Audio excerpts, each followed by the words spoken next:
Innal hamdalillah nahmaduhu wa nasta'inuhu wa nastaghfiruh wa na'udzu billahi min syururi anfusina wa min sayyiati a'malina may yahdihillahu fala mudhillalah wa may yudlil fala hadiyalah. Asyhadu an la ilaha illallah wahdahu la syarikalah wa asyhadu anna Muhammadan abduhu wa rasuluh. Qala Allah ta'ala ya ayyuhalladzina amanu taqullaha haqqa tuqatih wa la tamutunna illa wa antum muslimun. Amma ba'du, faya ma'asyiral muslimin rahimani wa rahimakumullah. Alhamdulillah, kembali Allah berikan kesempatan pada kita untuk mengkaji dan mempelajari agama kita ini, dan Allah beri kita kesehatan sehingga kita bisa hadir di Masjid An-Nur ini ya, untuk mengkaji kitab Al-Adabul Mufrad karya Imam Al-Bukhari rahimahullah. Kita masih membahas tentang cara berbakti kepada kedua orang tua setelah mereka meninggal ya. Kemarin telah kita sebutkan ya mas sekalian, ada 4 cara ya. Ada 4 cara untuk berbakti kepada kedua orang tua setelah keduanya meninggal. Ada yang ingat ya mah? Yang pertama apa kira-kira? Apa yang pertama? Hah? Ya, yang pertama adalah mendoakan. Kemudian yang kedua, itu yang nomor 4 ya, silaturahim ya, yang nomor 4. Ada lagi apa jemaah? Menyalurkan menjalankan wasiat. Ini yang ketiga ya, menyalurkan atau menjalankan wasiat orang tua. Jadi kalau seandainya orang tua kita sempat berwasiat ya, maka hendaknya kita jalankan wasiatnya sesuai dengan keinginan orang tua kita. Kemudian yang kedua, apa kira-kira? Ini soalnya memang jarang ini dilakukan. Yang nomor 2, apa kira-kira? Apa? Jadi berbuat baik kepada kawan karib orang tua. Ya, jadi ini jemaah ya. Mungkin kita lupa kadang yang seperti itu. Jadi di antara cara berbakti kepada kedua orang tua kita setelah orang tua kita meninggal adalah dengan berbuat baik kepada kawan karibnya orang tua kita. Karena kadang kan orang tua kita itu punya teman akrab, ya, punya teman-teman baik gitu kan, yang dekat dengan beliau. Maka sebagai sang anak kita itu hendaknya terus menyambung hubungan baik itu, ya, menyambung hubungan baik dengan kawan karib orang tua kita. Baik. Sekarang kita membahas hadis yang ke-36.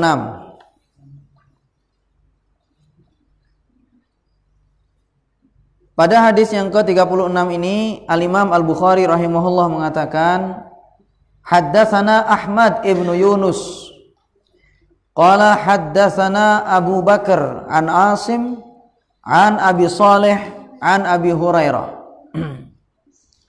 qala turfa'u lil mayyiti ba'da mautihi darajatuhu fayaqulu ay rabbi ayu syai'in hadhihi fayuqalu waladuka istaghfaralaka.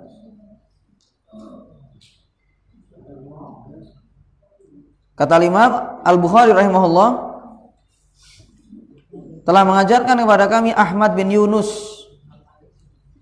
Dia berkata telah mengajarkan kepada kami Abu Bakar dari Asim, dari Abi Saleh, dari Abi Hurairah. Beliau berkata, seorang mayit, seorang yang telah meninggal gitu ya, diangkatlah derajatnya setelah dia meninggal ya. Seorang diangkatlah derajatnya setelah dia meninggal. Fayaqulu, kemudian mayit tersebut mengatakan, Rabbi, wahai Tuhanku, ayu syai'in hadhihi, ini dari mana ini gitu, apa ini, kenapa saya mendapatkan derajat seperti ini? Fayuqalu, kemudian dikatakanlah, waladuka istaghfarolaka, anakmu telah beristighfar, ya, memintakan ampun untukmu.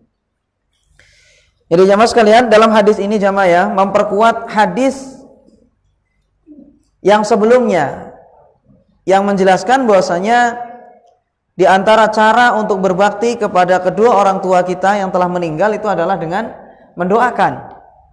Ya, ternyata doa itu, ya, doa sang anak untuk orang tua gitu ya, maka itu bermanfaat. Orang tua memohon kepada Allah agar orang tuanya yang telah meninggal itu dirahmati oleh Allah, diampuni dosa-dosanya, ya, dilapangkan kuburnya misalnya, ya, diterangkan alamnya. Maka yang seperti ini bermanfaat, ya, untuk orang atau orang tua yang telah meninggal. Ya, jadi doa sang anak ini jamaah sekalian. Makanya dalam hadis ini kan dijelaskan, ya, hadis ini jamaah ya, disebutkan oleh Abu Hurairah. Hadis ini disebutkan oleh Abu Hurairah. Padahal hadis ini menceritakan tentang perkara gaib. Jadi ingat bahwasanya hadis ini disebutkan oleh Abu Hurairah.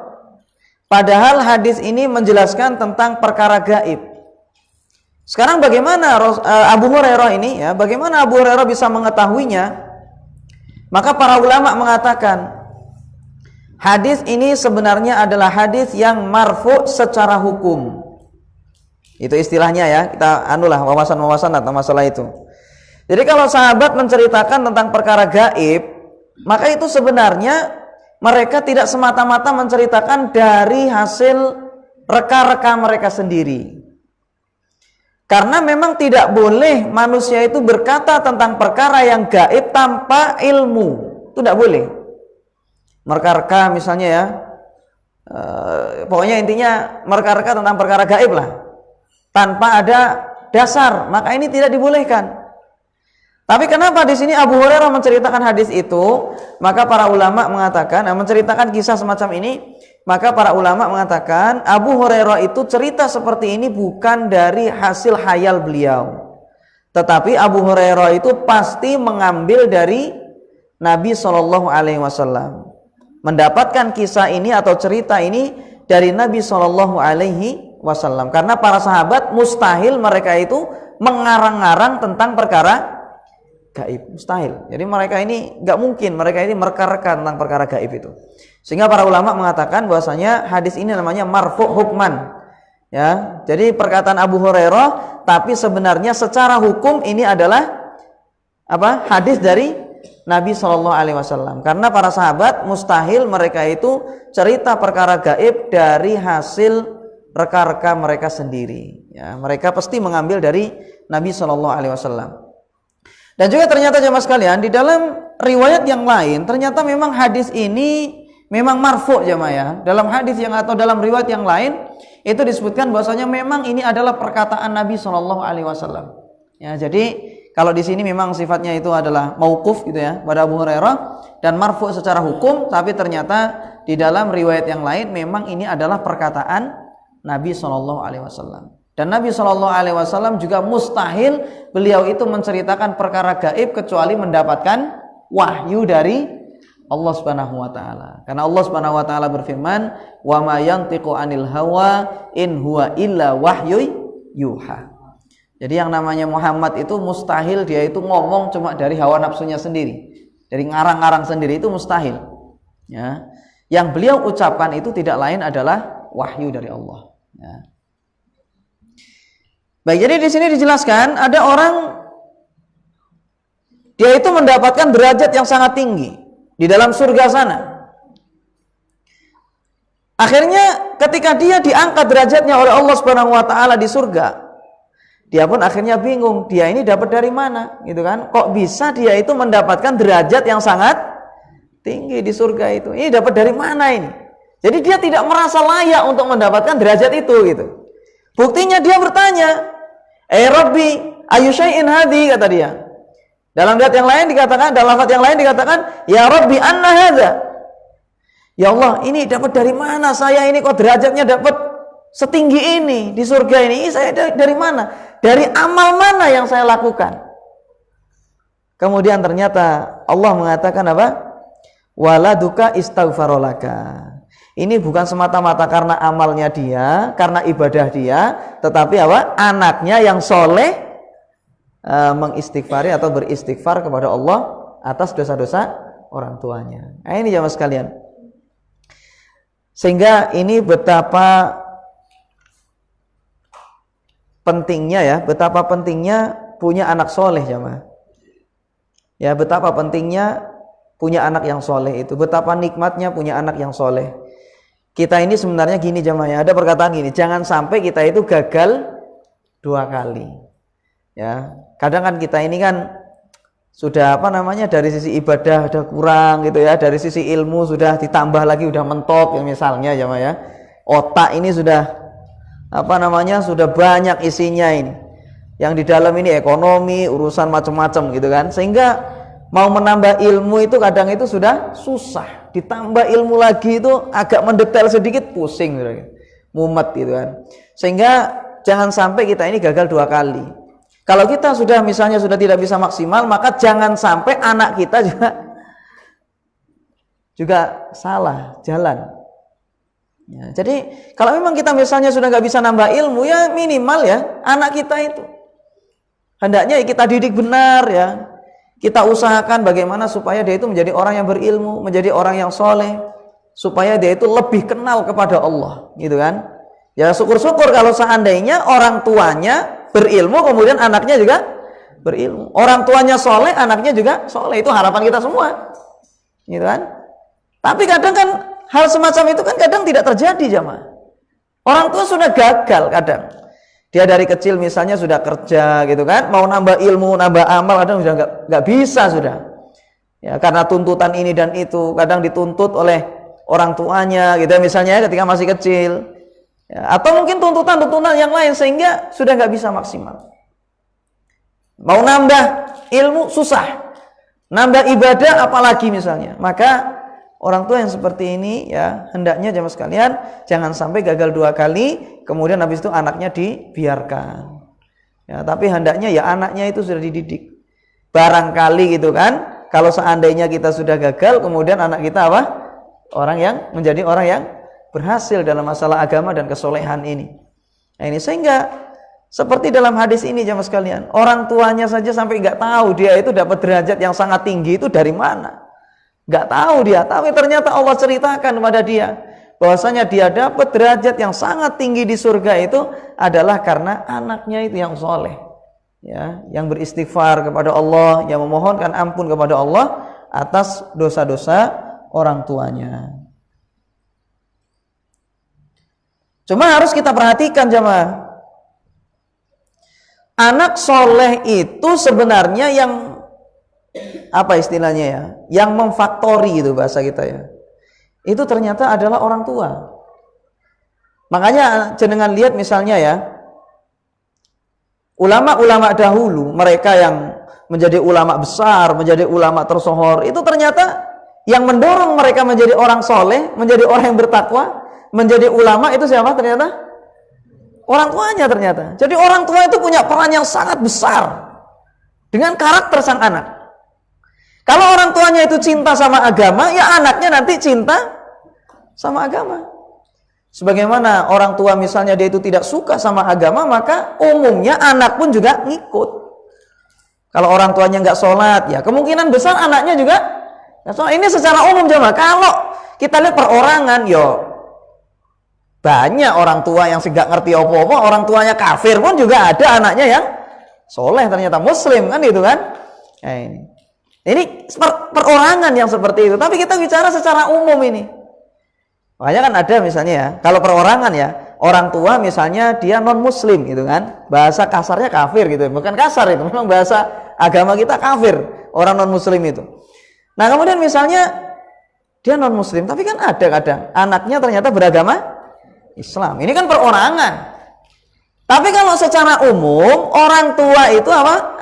Anak itu mengikut sama orang tuanya. Secara umum anak itu mengikut orang tuanya. Kalau orang tuanya baik, ya anaknya baik. Kalau orang tuanya lembut, anaknya juga lembut. Orang tuanya kasar, maka anaknya juga kasar. Orang tuanya misalnya berlagak sombong, ya nanti anaknya pun juga seperti itu. Jadi yang namanya untuk mencetak anak menjadi orang yang soleh itu kata para ulama hendaknya apa? Dimulai dari orang tua dulu.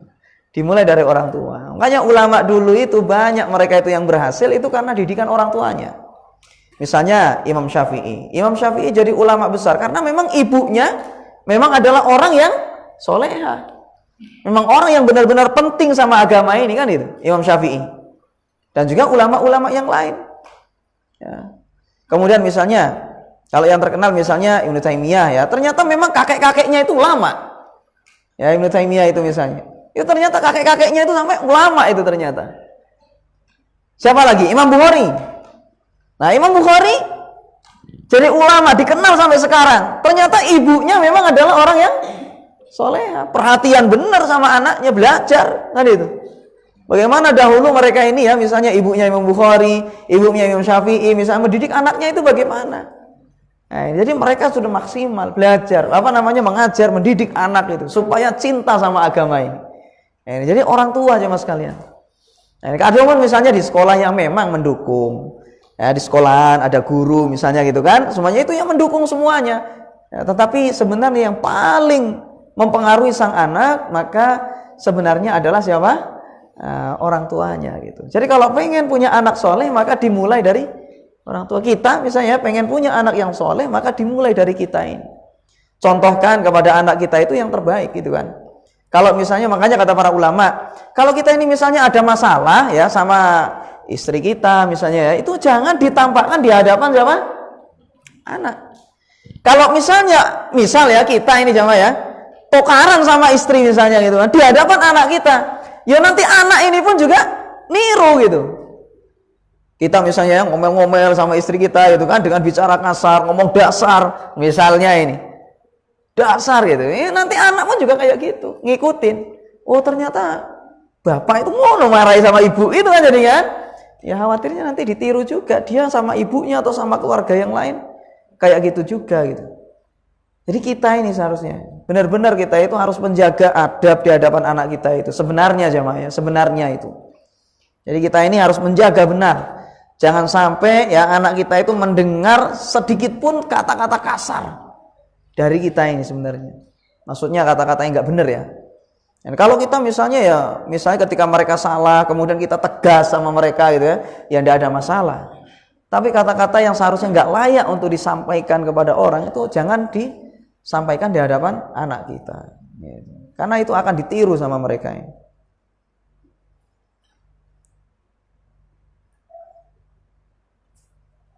Coba lihat kita misalnya ya.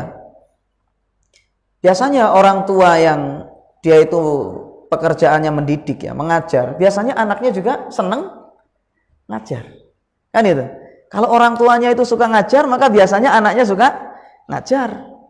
Kalau orang tuanya misalnya suka ngaji, baca Al-Qur'an, ya anaknya juga seperti itu, suka baca Al-Qur'an. Kalau orang tuanya misalnya suka sholat berjamaah tanpa pernah bolong ya sholat jamaahnya, ya nanti anaknya pun juga kayak gitu. Bahkan dalam halal duniawi kan banyak seperti misalnya orang tua kerjanya nukang, ya anaknya pun juga biasanya seneng nukang. Ya kayak gitu memang. Biasanya yang namanya orang tua itu apa? Menjadi cerminan sang anak, biasanya gitu memang. Gitu.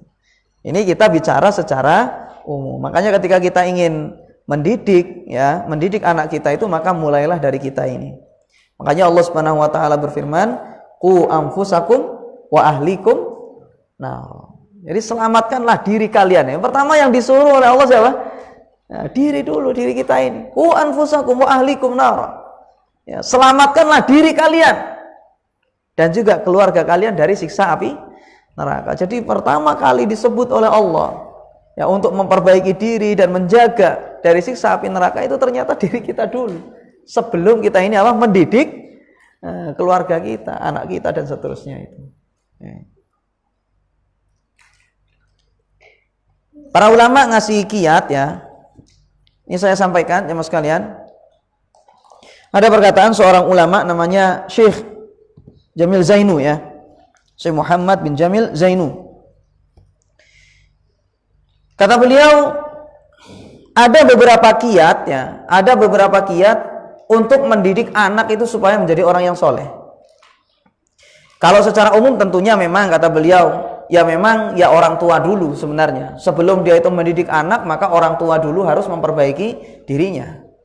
Kemudian habis itu beliau jelaskan, bagaimana sih agar anak itu menjadi anak yang benar. Kata beliau, yang pertama, jemaah sekalian, fahamkan dia dengan kalimat la ilaha illallah. Ya, la ilaha illallah Muhammadur Rasulullah. Ini ajarkan. Kemudian habis itu fahamkan maknanya. Jadi bukan hanya sekedar diajak membaca la ilaha illallah, diajari la ilaha illallah kemudian selesai. Tapi hendaknya dia itu benar-benar difahamkan akan maknanya, supaya anak itu menjadi anak yang soleh. Apa makna la ilaha illallah? Ya tentunya seperti yang kita pelajari. La ilaha illallah itu adalah la ma'budu bihaqqin illallah. Kadang kan diartikan gini, tidak ada Tuhan selain Allah. Ini sebenarnya keliru jemaah. Ini harus kita sampaikan. Makna la ilaha illallah itu yang tepat itu bukan tidak ada Tuhan selain Allah. Tapi yang benar adalah tidak ada sesembahan yang berhak disembah kecuali Allah. Ini yang benar. Ya, jadi ini harus kita perhatikan ini. Tidak ada sesembahan, atau bahasa kita tidak ada Tuhan. Tidak ada sesembahan yang berhak disembah kecuali Allah. Itu yang benar. La ma'budu bihaqqin illallah. Kalau misalnya kita katakan tidak ada Tuhan kecuali Allah, itu nanti disalahpahami jemaah sekalian. Tidak ada Tuhan kecuali Allah, akhirnya apa? Tuhannya orang kafir itu disebut sebagai Allah akhirnya. Makanya kan ada istilah hululiyah, menganggap bahwasanya segala sesuatu yang ada di dunia ini adalah Allah katanya. Sampai ada yang mengatakan tidak ada anjing yang lewat kecuali dia itu adalah Allah. Sampai kayak gitu. Ada pemahaman seperti itu. Kenapa? Ya mereka berdalil la ilaha illallah, tidak ada Tuhan kecuali Allah. Kemudian dia maknakan la makhluqa illallah. Sampai seperti itu. Tidak ada makhluk kecuali Allah. Sampai diartikan kayak gitu jemaah sekalian. Ini kekeliruan. Jadi kalau diartikan misalnya tidak ada Tuhan kecuali Allah. Oh, itu kan wong kafir itu nyembah patung. Itu kan Tuhannya mereka. Berarti apa? Patungnya mereka itu adalah Allah. Berarti kan tidak ada Tuhan kecuali Allah. Berarti semua Tuhan itu adalah Allah. Kan itu jadinya. Dan ini kekeliruan. Makanya sampai di situ ketika ketika mereka mereka-reka, ketika mereka mengembangkan pemikiran mereka. Oh, orang yang nyembah Nabi Isa kan Tuhannya, berarti ya Isa itu Allah. Kan itu kan? Tidak ada Tuhan kecuali Allah. Isa itu Tuhannya orang Kristen. Kan itu kan? Berarti Isa itu adalah Allah. Oh, sana itu nyembah pohon. Misalnya ini ya, sana itu nyembah pohon, nyembah batu. Lah itu kan Tuhannya mereka. Berarti ya Allah itu adalah pohon dan batu yang mereka sembah itu. Gitu jadinya. Makanya artinya ya, arti dari kalimat la ilaha illallah itu jangan diartikan tidak ada Tuhan kecuali Allah. Ini keliru. Yang benar adalah tidak ada sesembahan yang berhak disembah kecuali Allah. Tidak ada sesembahan yang berhak disembah kecuali Tuhan. Itu banyak. Para ulama sebutkan bahasanya istilah alihah itu beberapa kali kan disebutkan kan dalam Al-Quran kan, alihah, Tuhan. Lihat itu dalam Al-Quran itu. Kalau ada yang terjemahannya pasti diartikan Tuhan. Itu kan, Tuhan mereka kan itu kan. Nah ini, maka semua Tuhan, semua sesembahan itu semuanya itu adalah keliru. Yang benar, yang berhak disembah cuma Allah. Itu cuma satu. Itu. Sedangkan sesembahan yang lain itu salah.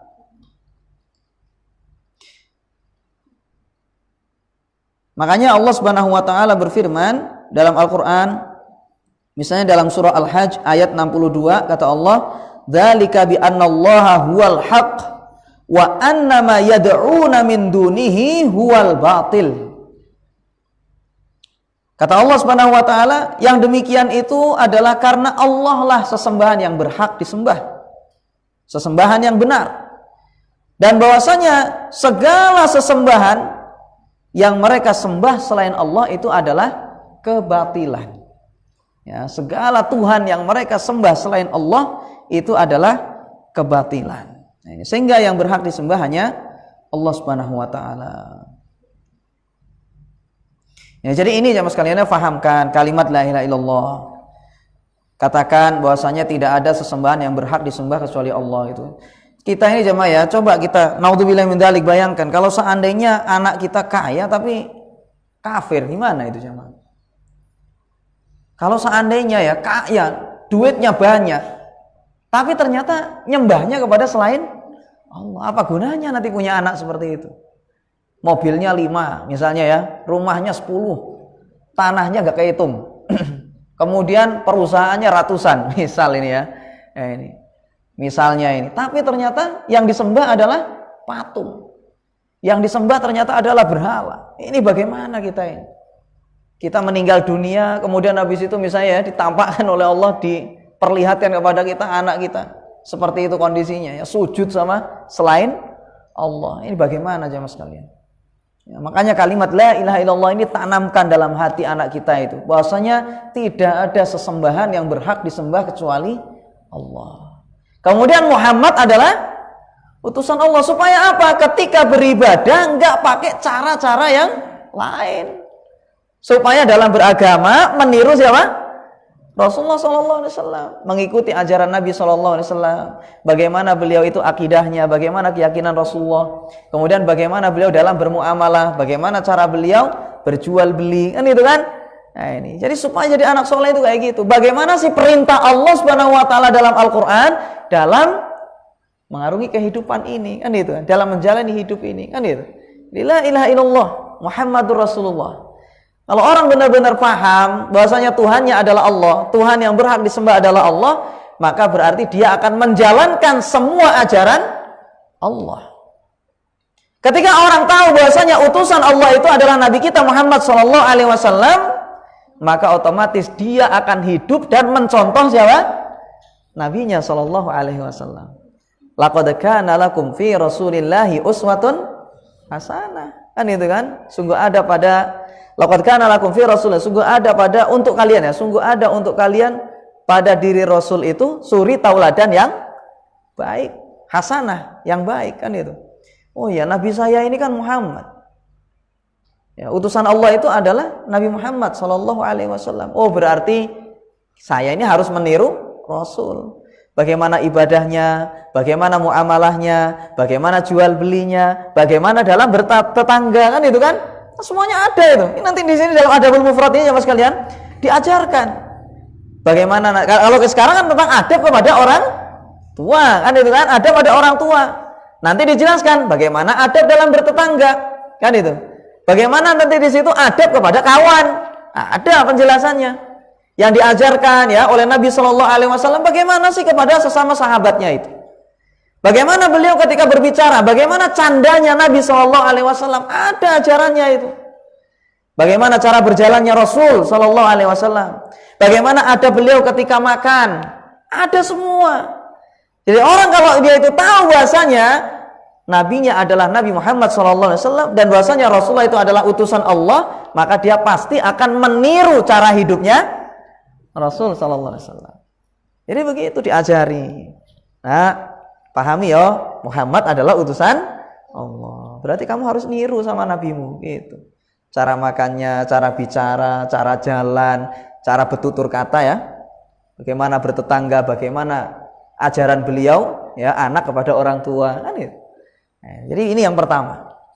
Tanamkan dalam diri mereka la ilaha illallah Muhammad Rasulullah. Tidak ada sesembahan yang berhak disembah kecuali Allah, dan bahwasanya Muhammad adalah utusan Allah. Sehingga dalam ibadah harus sesuai dengan syariat Allah dan Rasulnya, gitu. Ini yang pertama. Kemudian yang kedua, jemaah sekalian, adabnya bagaimana mendidik orang anak ya agar menjadi orang yang soleh. Karena gini jemaah ya, kita tadi kan berharap supaya kita ini punya anak yang soleh, kemudian mendoakan orang tua, kan gitu kan. Tapi kan kita kalau nggak tahu kiat-kiatnya ya bagaimana jemaah? Makanya disebutkan oleh para ulama tentang kiat-kiat supaya kita ini bisa mendidik anak menjadi anak yang soleh. Yang kedua, yaitu adalah tanamkan di dalam hati mereka itu iman dan cinta kepada Allah. Ya, tanamkan dalam hati sang anak itu iman dan cinta kepada Allah Subhanahu wa taala. Yakinkan kepada mereka, nak, bahwasanya yang menciptakan kita ini adalah Allah. Nah, ingat yang memberi rizki kita ini adalah Allah. Yang ngatur kita ini semua alam semesta, ya. Yang mengatur alam semesta, yang membuat kita bisa bernafas, yang menghidupkan kita selama ini, itu adalah Allah. Jadi ditanamkan rasa cinta kepada Allah. Kita selama ini makan, itu yang ngasih Allah. Sehingga jemaah sekalian, kalau seorang anak itu cinta kepada Allah, maka pasti dia akan patuh kepada Allah. Kan itu kan? Jadi kalau orang ini misalnya nggak kenal siapa Robnya, ya dia nanti bagaimana dia mau mengikuti Allah sedangkan dia nggak kenal sama Allah. Jadi dikenalkan sang anak ini. Ya, siapa yang ngatur alam semesta ini, siapa yang ngasih makan sebenarnya, siapa yang memberikan rizki, siapa yang menentukan jodoh kita. Tanamkan sama anak kita ini bahwasanya itu semua adalah Allah Subhanahu wa taala. Sehingga ketika sang anak itu benar-benar dalam hatinya itu ya ada rasa cinta benar ya, cinta yang kuat kepada Allah Subhanahu wa taala, maka dia tidak akan menyimpang. Kadang gini jamaah sekalian, kita ini kan mendidik anak itu kan bangga kalau seandainya gini ya, ada kita misalnya anaknya sholat gitu kan, setiap kali ada kita sholat, kadang kan kita bangga kan, sebenarnya ya nggak titik di sana jamaah. Dikhawatirkan ketika kita sudah pulang gitu ya ke alam berikutnya, ternyata apa? Mereka merasa tidak ada yang ngawasi, kemudian habis itu mereka tidak sholat. Kadang kita pikirnya gini, untung ya, setiap kali saya marahin anak itu nurut, gitu kan? Pikirnya sudah berhasil, setiap kali dimarahi baru berangkat ke masjid. Kalau tidak dimarahi nggak berangkat. Kadang pikirnya, nurut berarti anak saya ini. Tapi sebenarnya nggak gitu jemaah sekalian, itu nggak cukup. Belum dikatakan berhasil seorang anak ini ya, misalnya menjalankan syariat itu kalau cuma apa? Takut sama orang tua. Itu belum dikatakan berhasil. Ketika sudah orang tua pergi, ngumpet dia. Misalnya ya sengaja nggak sholat. Ini belum dikatakan berhasil. Orang yang berhasil itu didik anak, ketika dia ini pergi kemana saja, anak ini merasa diawasi oleh Allah Subhanahu Wa Taala. Dia yakin bahwasanya dia itu sedang diawasi oleh Allah. Sehingga orang tua pergi kemana, ngawasi nggak ngawasi, dia tetap beribadah sama Allah. Dia tetap menjaga sholatnya, dia tetap menjaga perangainya dimanapun itu. Ya, menjalankan syariat Allah Subhanahu wa taala. Jadi ingat ini, belum dikatakan berhasil kalau anak kita itu menjalankan syariat cuma karena takut sama orang tua. Itu belum dikatakan berhasil. Karena dia selama ini ibadah cuma karena takut sama orang tua saja, bukan takut sama Allah. Bukan karena cinta kepada Allah Subhanahu wa taala. Kalau orang sudah cinta sama Allah jemaah ya, itu dia itu ibadah semuanya ringan, dilakukan dengan sendirinya. Seakan-akan dia itu memang sudah terdorong gitu ya dengan sendirinya. Karena hatinya memang yang mendorong dia untuk ibadah kepada Allah. Nah ini kalau orang sudah cinta sama Allah. Tapi kalau seandainya anak itu nggak kenal sama Allah, ya itu tadi. Ibadahnya cuma karena apa? Takut dimarahi oleh orang tua. Ini tanamkan. Karena kadang gini juga kan. Orang itu jamaah ya, dia itu melakukan hal-hal yang haram gitu misalnya, itu kenapa jemaah? Karena dia itu kan sebenarnya kan karena lalai sama Allah kan. Seakan-akan dia itu nggak kenal sama Allah. Jadi kecintaan sama Allah itu belum kuat. Sehingga apa? Ya sudah, serampangan itu sudah. Nggak pikir halal sama haram. Karena kecintaannya itu lemah sama Allah itu. Tapi kalau orang itu cintanya itu kuat ya sama Allah Subhanahu wa taala, benar-benar tertanam dalam hatinya, enggak usah disuruh. Dia sudah menjalankan syariat ini dengan baik sudah gitu. Meskipun tanpa dimarah-marahin, tanpa dipaksa gitu. Ini baru berhasil didik anak seperti itu. Ketika sang anak itu tanpa disuruh kemudian apa? Dia sudah menjalankan. Ya kalau memang untuk awal-awal jelas. Ya misalnya dilatih gitu kan sejak dini, misalnya sejak kecil dilatih misalnya. Kalau enggak sholat disuruh apa? Kan disuruh mukul itu kan. Nah, jadi awalnya itu anak itu diperintahkan sholat umur berapa sih mas kalian? Diperintahkan sholat umur 7. Kemudian kalau nggak sholat diperintahkan untuk dipukul ketika umur berapa? Ketika umur 10. Itu memang untuk didikan awal kayak gitu. Tapi ingat, belum dikatakan berhasil kalau anak itu sholat cuma ketika apa? Takut sama pukulan. Itu kan cuma untuk mendidik semua terbiasa saja. Ketika kita ini sudah melaksanakan itu, misalnya tanamkan, atau memang sejak dini sudah tanamkan cinta sama Allah itu, sehingga nggak perlu antum pukul-pukul gitu kan, dia sudah berangkat ke masjid gitu, karena dia sudah rindu sama Allah. Ya, dia sudah benar-benar cinta dan merindukan Rabb-nya, yaitu Allah Subhanahu wa taala. Dia akan datang dengan sendirinya.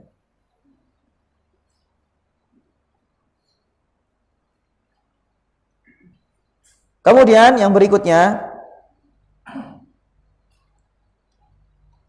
kiat agar anak itu menjadi anak yang soleh, yaitu adalah motivasi anak tersebut agar mereka itu meraih surga.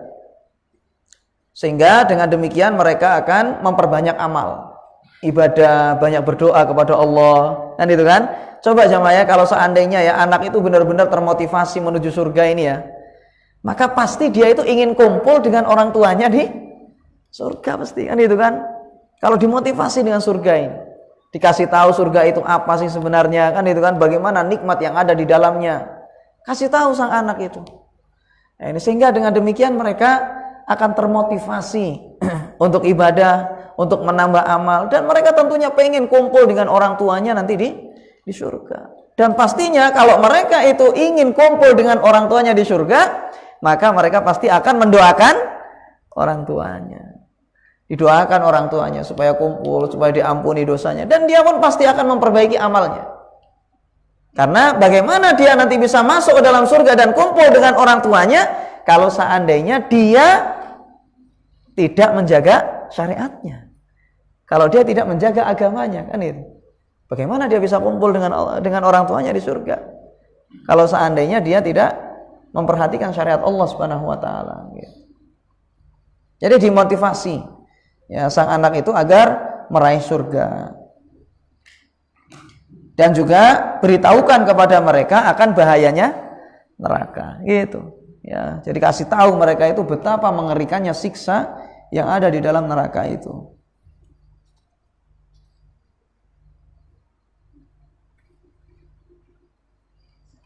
Kemudian yang keempat, di antara kiat ya agar anak itu menjadi anak yang soleh, yaitu adalah mengajari sang anak agar mereka ini tidak meminta kecuali kepada Allah. Ya, ajari mereka supaya mereka ini tidak meminta kecuali kepada Allah Subhanahu wa taala. Makanya Nabi Shallallahu alaihi wasallam beliau bersabda kepada keponakannya ya, kepada anak pamannya. Kata beliau, "Idza sa'alta fas'alillah wa idza sta'anta fasta'in billah." Kalau kamu itu meminta, maka mintalah sama Allah. Kalau kamu itu minta tolong, maka minta tolonglah kepada Allah, jangan sama yang lain. Jadi ngeluh itu sama Allah saja, jangan ngeluh kepada selain Allah, karena selain Allah itu adalah lemah.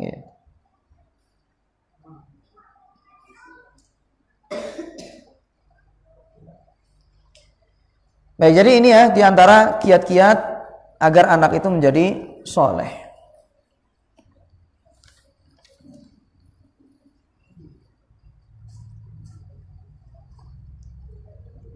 Kemudian inti dari hadis tadi ini, hadis yang ke-36 ya, yang disampaikan oleh Imam Bukhari, bahwasanya doanya sang anak ya, atau istighfarnya sang anak itu bermanfaat untuk orang tuanya yang sudah meninggal.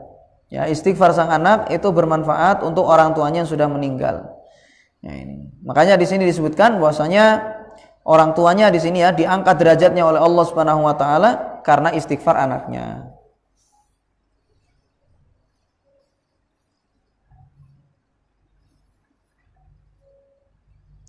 Kemudian hadis itu menunjukkan betapa pentingnya mendidik anak ya.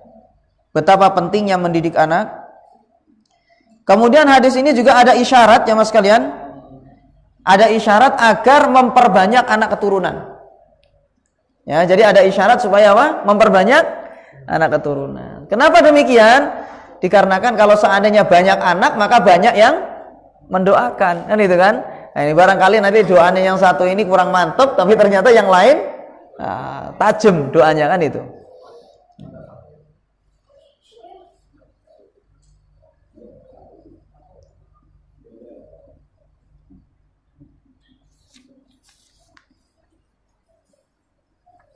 Kemudian hadis berikutnya, pada hadis yang ke-37, Al-Imam Al-Bukhari rahimahullah mengatakan, haddatsana Musa qala haddatsana Sallam ibnu Abi Muti' an Ghalib qala qala Muhammad ibnu Sirin kunna inda Abi Hurairah lailatan faqala Allahumma ighfir li Abi Hurairah wa li ummi wa liman istaghfara lahuma. Kata Imam Al-Bukhari rahimahullah, telah mengajarkan kepada kami Musa, dia berkata telah mengajarkan kepada kami Sallam bin Abi Muti' dari Ghalib, dia berkata Muhammad bin Sirin berkata, dahulu kami di dekat Abu Hurairah di suatu malam. Ya, dahulu kami bersama Abu Hurairah di suatu malam. Faqala, kemudian Abu Hurairah mengatakan, Allahumma ighfir li Abi Hurairah wa li ummi. Kata Abu Hurairah, ya Allah, ampunilah dosanya Abu Hurairah dan juga ibunya. Nah, ini Abu Hurairah ini mengatakan, ya Allah, ampunilah dosa Abu Hurairah dan ibunya. Dan juga bagi orang yang memintakan ampun untuk keduanya. Ya, jadi ingat doanya Abu Hurairah. Ya Allah, ampunilah dosa Abu Hurairah dan ibunya, dan orang yang memintakan ampun kepada Allah atas dosa-dosa ya keduanya. Qala li Muhammad, Ghalib berkata, Muhammad, maksudnya Muhammad bin Sirin berkata kepadaku, fanahnu nastaghfiru lahuma hatta nadkhula fi da'wati Abi Hurairah. Maka kami pun beristighfar untuk keduanya, yakni beristighfar untuk Abu Hurairah dan ibunya, sampai agar kami pun masuk di dalam doanya Abu Hurairah.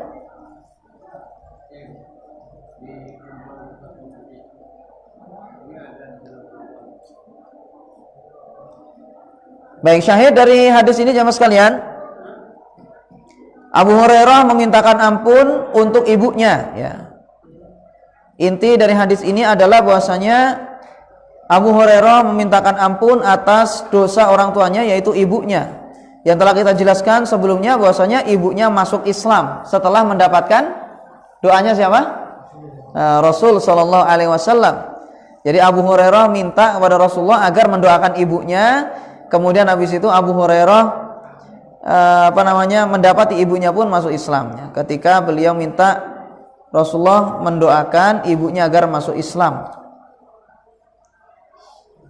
Dan ini juga menunjukkan bahwasanya mendoakan orang tua itu sudah biasa dilakukan oleh para sahabat. Ya, mendoakan orang tua itu sudah biasa dilakukan oleh para sahabat.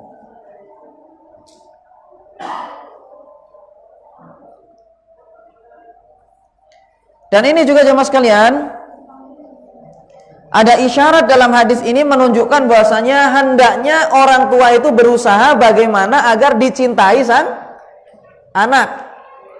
Jangan sampai ya kita ini menjadi orang tua tetapi orang tua yang dibenci oleh anak kita gitu.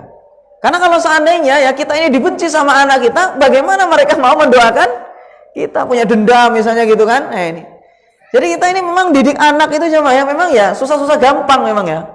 Dari satu sisi kita harus tegas sama mereka, tapi dari sisi yang lain kita harus dicintai oleh mereka kan gitu kan.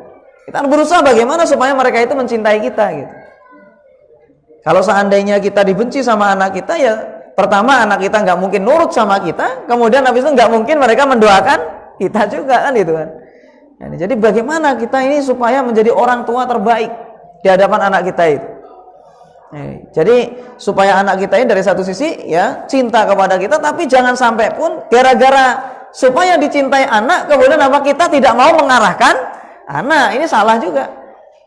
Tetap kita arahkan dengan baik anak kita ini, suatu ketika tegas gitu kan, tapi yang memang kita hendaknya pada asalnya lemah lembut sama sang anak, supaya anak itu cinta sama kita, sehingga dengan demikian nasihat kita pun tidak akan dicampakkan oleh sang anak.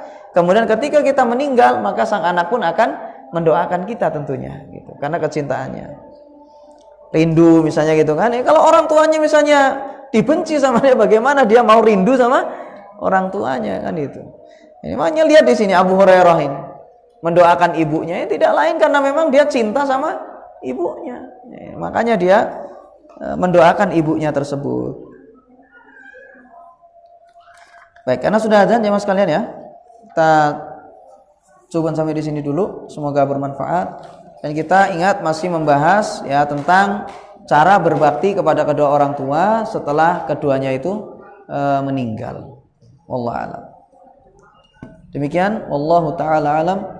Subhanakallahumma wa bihamdika asyhadu an la ilaha illa anta astaghfiruka wa atubu ilaik. Assalamualaikum warahmatullahi wabarakatuh.